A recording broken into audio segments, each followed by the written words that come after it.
Assalamualaikum warahmatullahi wabarakatuh. Mudah-mudahan ayah bunda sehat selalu. Demikian pula ananda semuanya sehat sehingga tidak perlu berkunjung ke rumah sakit ya saat ini ya. Kecuali apabila memang sudah waktunya ananda mendapatkan imunisasi dasar ya. Kalau imunisasi dasar sebaiknya jangan ditunda.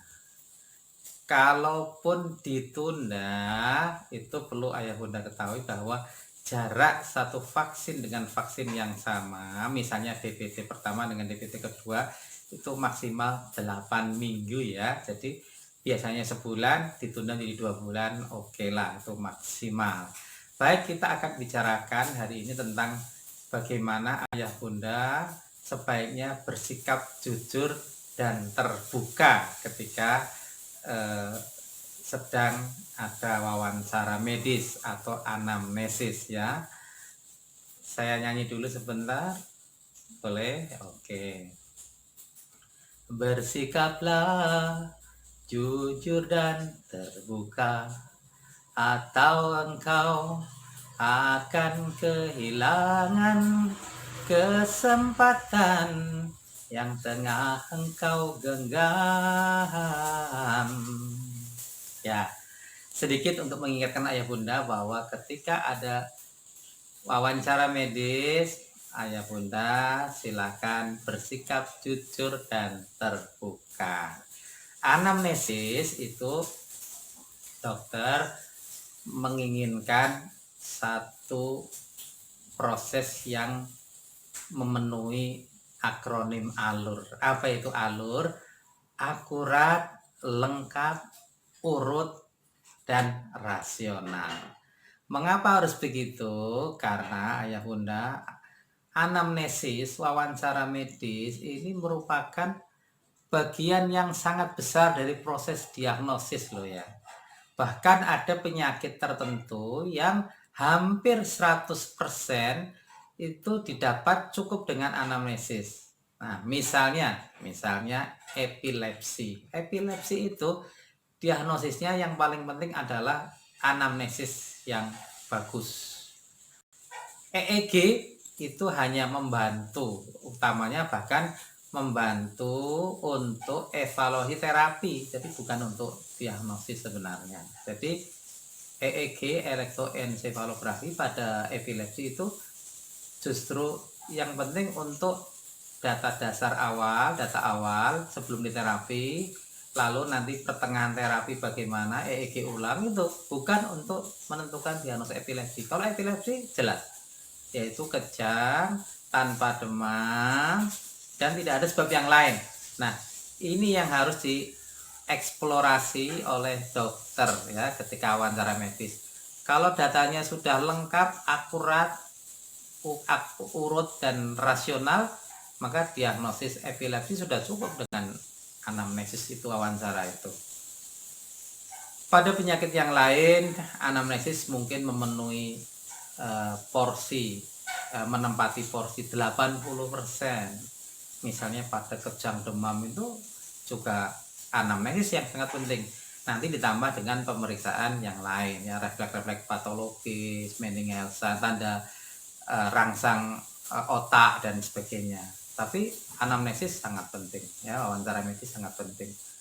Lalu apalagi banyaklah COVID-19 ya, COVID-19 corona yang sekarang ini lagi ngetren, itu juga sangat penting data anamnesis. Maka tolong bersikap jujur dan terbuka. Sekarang kan lagi terkenal ada pasien yang tidak jujur, ada lagi bahasanya pasien yang bohong. Maka ada 40-an tenaga medis di rumah sakit X menjadi rapid testnya positif misalnya. Ya, saya sih percaya tidak ada maksud bohong ya, tapi mungkin kurang terbuka gitu ya. Padahal keterbukaan itu sangat penting. Oleh karena itu saya menghimbau tolong bersikap jujur dan terbuka. Juga tadi dalam rangka memenuhi alur, akurat, lengkap, urut, dan rasional, tolong ibu bapak, ayah bunda membantu proses wawancara medis ini ya akurat ya, misalnya bahwa dokter seringkali harus mengonfirmasi informasi yang ayah bunda berikan, misalnya demamnya sejak kapan Bu? Sejak 2 hari yang lalu. Lalu dokternya ngejar lagi, 2 hari itu mulai apa ya? Mulai hari apa? Jam berapa? Sudah dijawab, ditanya lagi, maaf Bu, yang hari itu demamnya sudah tinggi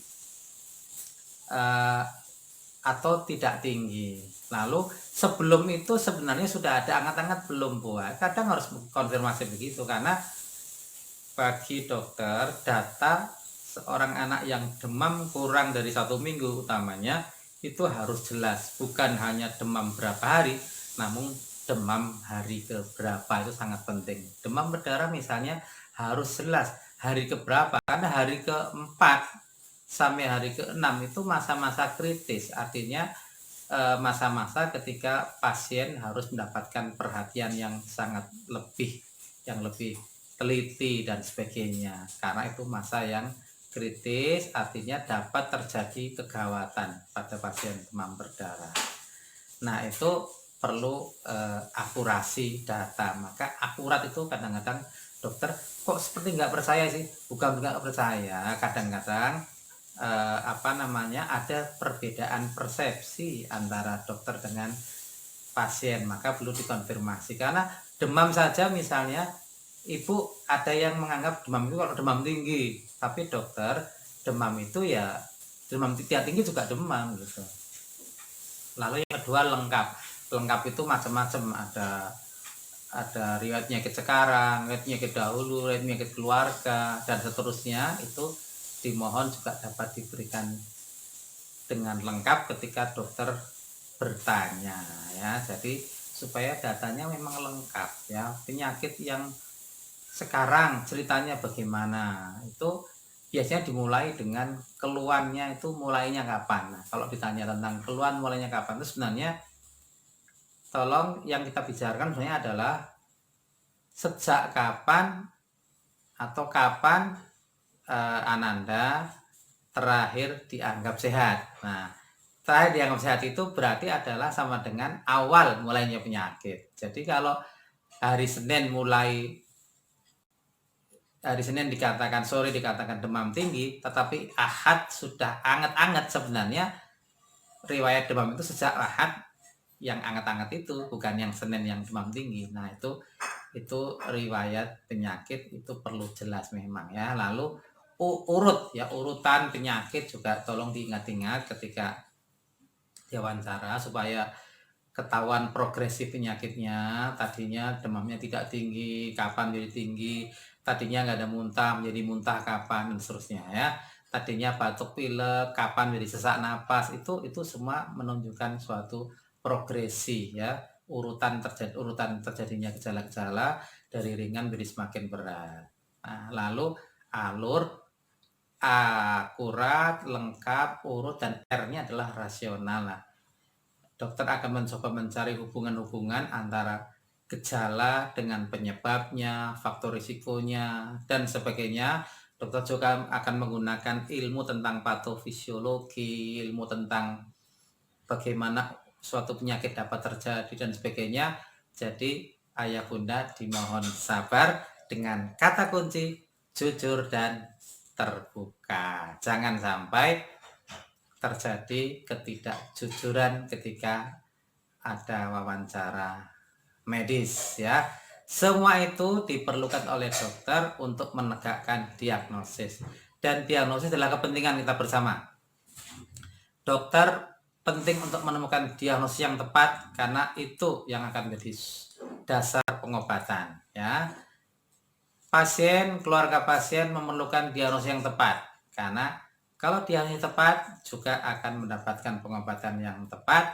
Insya Allah, dengan izin Allah, pengobatan yang tepat plus izin Allah akan menjadi lantaran terjadinya kesembuhan. Demikian yang saya sampaikan pada kesempatan hari ini. Mudah-mudahan ada manfaatnya untuk ayah bunda. Mari kita song-song bersama kehidupan yang lebih baik dengan bersama-sama menjaga pola hidup bersih dan sehat. Assalamualaikum warahmatullahi wabarakatuh.